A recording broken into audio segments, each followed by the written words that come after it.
আর বাংলাদেশের কথা বলতেছি, নারী নীতি, ওটা নারী নীতি নয়, বেশ্যা নীতি। আমি প্রথম যখন ইউনিয়ন সরকারের সাথে দেখা করতে গেছিলাম, এই আমার সামনে আছে আমাদের মহাসচিব, যুগ্ম মহাসচিব, অনেক কথাবার্তা বলার পরে আমি স্পেশাল বলেছিলাম, জনাব কোন অবস্থাতেই পাশ্চাত্যদের কোন আদর্শ নীতি সংস্কৃতি আমাদেরকে চাপিয়ে দেবেন না। আমার আগেই সন্দেহ ছিল, আমি আগেই সন্দেহ করতাম, ইউনিয়ন সরকারকে আমি আগেই সন্দেহ করতাম, এই লোকটা তো এনজিওর লোক, এই লোকের চারপাশে তো বেশ্যারা আছে, বড় বড় লুচ্চারা আছে, বড় বড় ধর্ষক প্রেমের বসে আছে। আমি এর জন্য প্রথম বলেছিলাম, পুরাণ প্রেম ভোলা যায় না। ইউনিয়ন সরকারের সাথে যে ওই পতিতাদার সম্পর্ক, এই সম্পর্ক সে ভুলতে পারে নাই। এর জন্য আমি প্রথমেই বলেছিলাম যে খবরদার বিদেশে কোনো অপসংস্কৃতি আমাদেরকে চাপিয়ে দেবেন না। তখন তিনি হাসি দিয়ে বলেছিলেন, না না না না না, আজকে আমাদের মা বোনদেরকে আপনি বিশ্বা বানাবেন, আমাদের মা বোনদের খানকি বানাবেন, আমাদের পুরুষদেরকে লুচ্চা বানাবেন। বলতে পারেন হুজুর যৌনকর্মী বললেন না কেন, যৌন শিল্পী বললেন না কেন, পতিতা বললেন না কেন, এই খারাপ শব্দ ব্যবহার করলেন না কেন? বলতে পারেন। আমি তো মনে করি শয়তানেরা, দুষ্টরা এই সমস্ত খারাপ শব্দগুলিকে ভালো শব্দের দ্বারা পরিবর্তন করে ওদেরকে এই কাজে লিপ্ত করতে চায়। সমাজের মধ্যে শব্দগুলি কেন আসছে?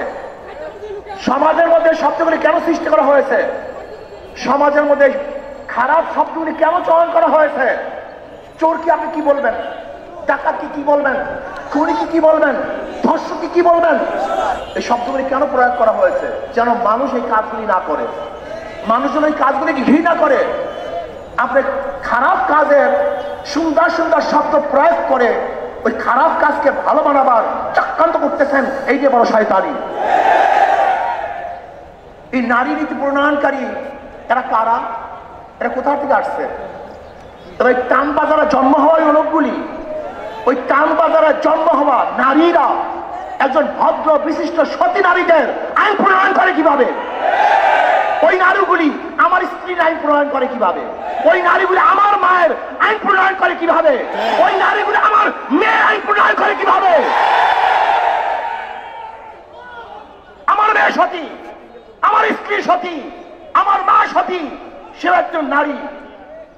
আমার মায়ের, আমার বোনের, আমার মেয়ের, আমার ফুফির, আমার নানির, আমার খালার আইন ওই বেশ্যারা করবে কিভাবে? ওই বেশ্যাগুলি সাহস কোথায় পেয়েছে? আমি বিশ্বাস করি এই বিশাল চক্রান্ত চলতেছে। ইউনিয়ন সরকারকে হটাবার এটা চক্রান্ত। সবগুলি ভারতের দালাল, এই সবগুলির সাথে ক্যালকাটা সংযুক্ত আছে, সবগুলির সাথে ক্যালকাটা সংযুক্ত। আপনারা দেখুন,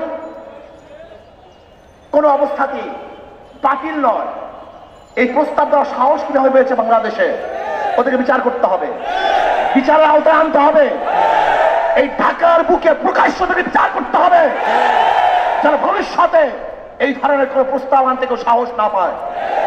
আমার মেয়েকে, আমার বোনকে, আমার ভাগ্নিকে, আমার মাকে বেশ্যা বানাবার যারা চক্রান্ত করতেছে, ওদের চেয়ে বড় শত্রু আর কেউ হতে পারে না।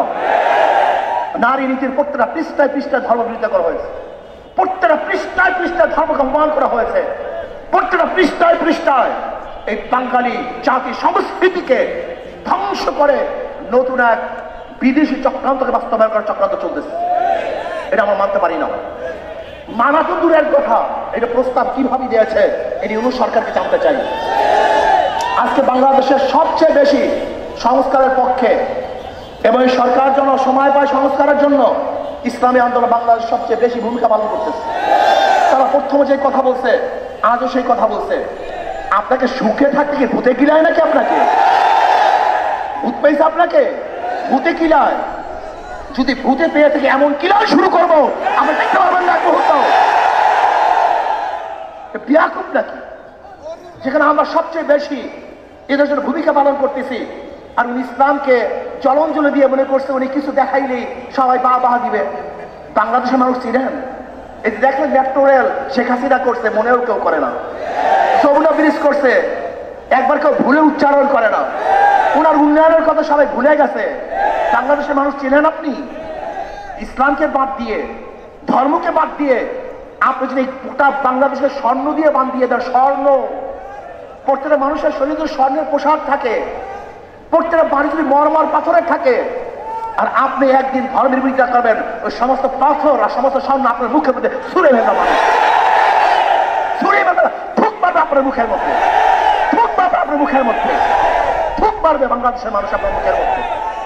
আপনি ভেবেছেন আমরা সবাই আপনাদেরকে খুব সাহস যোগাই, প্রশংসা করতেছি, যারা প্রশংসা করে তারা বদনাম করতে সময় নেবে না, যারা তারিফ করে আপনাকে গালি দিতে সময় নেবে না। খবরদার, ওই পেশা কমিশনদেরকে আইনের আওতায় নিয়ে আসেন, ওদেরকে বিচারের আওতায় নিয়ে আসেন। আমি অভদ্র ব্যবহার করতেছি, অভদ্র ভাষা ব্যবহার করতেছি অভদ্রতার জন্য। এখানে আমি কোনো সুভদ্র ভালো ভাষা ব্যবহারই করতে চাই না। প্রিয় ভাইয়ার আমার, আজকে বাংলাদেশে নিয়ে গভীর ষড়যন্ত্র চলতেছে। কেউ নির্বাচন, সংস্কারের বাহিনী নির্বাচন হবে না, আগে সংস্কার হবে তার নির্বাচন হবে। মার্চ ফর ঢাকা, আমরা অচিরেই মার্চ ফর ঢাকা ঘোষণা দেব। কারা সংস্কারের পক্ষে আর কারা বিপক্ষে ইনশাআল্লাহ জনগণ ডিসাইড করবে। আগে সংস্কার হবে, আগে নির্বাচন হবে, জনগণ সিদ্ধান্ত গ্রহণ করবে। অচিরেই আমরা মার্চ ফর ঢাকা করবো, লক্ষ লক্ষ কোটি কোটি মানুষ ঢাকা জমা করবো। আগে সংস্কার হবে, তারপর নির্বাচন হবে। সংস্কারের বাহিরে বাংলাদেশের মানুষ কোনো নির্বাচন মানবে না, মানতে পারে না। গুন্ডামি নির্বাচন, ডাকাতি নির্বাচন এবং প্রহসনী নির্বাচন, অগ্রহণযোগ্য নির্বাচন বাংলাদেশের মানুষ মানবে না, মানতে পারে না। এর জন্য ইনশাল্লাহ অচিরেই মার্চ পর ঢাকা ঘোষণা হবে। রাজি আছেন ইনশাল্লাহ সবাই? আর আমরা টেস্ট কেস হিসাবে প্রথমে স্থানীয় নির্বাচন চাই। যদি স্থানীয় নির্বাচন সুস্থ করতে পারে তাহলে আমরা মনে করব জাতীয় নির্বাচন সুস্থ হবে। আর স্থানীয় নির্বাচন সুস্থ না হয় তাহলে বুঝবো যে নির্বাচনের পরিবেশ এখনো সৃষ্টি হয় নাই। আসুন সোচ্চার থাকুন, ডাকাত দল, ইসলামের দুশ্মনেরা এবং ইউনূস সরকারের পায়ের নিচের থেকে মাটি সরাবার ষড়যন্ত্র চলছে, অনেকটা অগ্রসরও হয়ে গেছে। লোকটা বুড়া মানুষ, মুরব্বী মানুষ, ভদ্র মানুষ, খুবই ভদ্র মানুষ, কিন্তু মনে রাখতে হবে যে আপনার চারপাশে যারা আছে ওরা কিন্তু ভদ্র না, ওরা অসভ্য। এই অসভ্যগুলিকে আপনার পায়ের থেকে মাটি সরিয়ে ফেলবে। এর জন্য নারী কমিশনের এই শয়তানি বন্ধ করুন, ওদেরকে অ্যারেস্ট করুন, ওদেরকে বিচারের আওতায় আনুন। যদি বিচারের আওতায় না আনেন এবং বন্ধ না করেন তাহলে কত ধানে কত চাল আপনি দেখতে পারবেন। শেখ হাসিনা সরকার কিন্তু আটকা করেনি, আন্দোলন করে বিদায় দিয়েছে। আর আপনার অবস্থা আমরা ভালো মতোই জানি না আপনার অবস্থা কোথায়, আপনার শক্তি কোথায়। ভালো থাকুন, সুন্দর থাকুন, দেশকে ডেভেলপ করার চেষ্টা করুন। অপসংস্কৃতি চাপিয়ে দেওয়ার চেষ্টা করবেন না, খবরদার। অপসংস্কৃতি চাপিয়ে দেওয়ার চেষ্টা করবেন না। যদি অপসংস্কৃতি চাপিয়ে দেন তাহলে এমন গর্জন শুরু হবে যে এই গর্জনের সাথে আপনি টিকতে পারবেন না।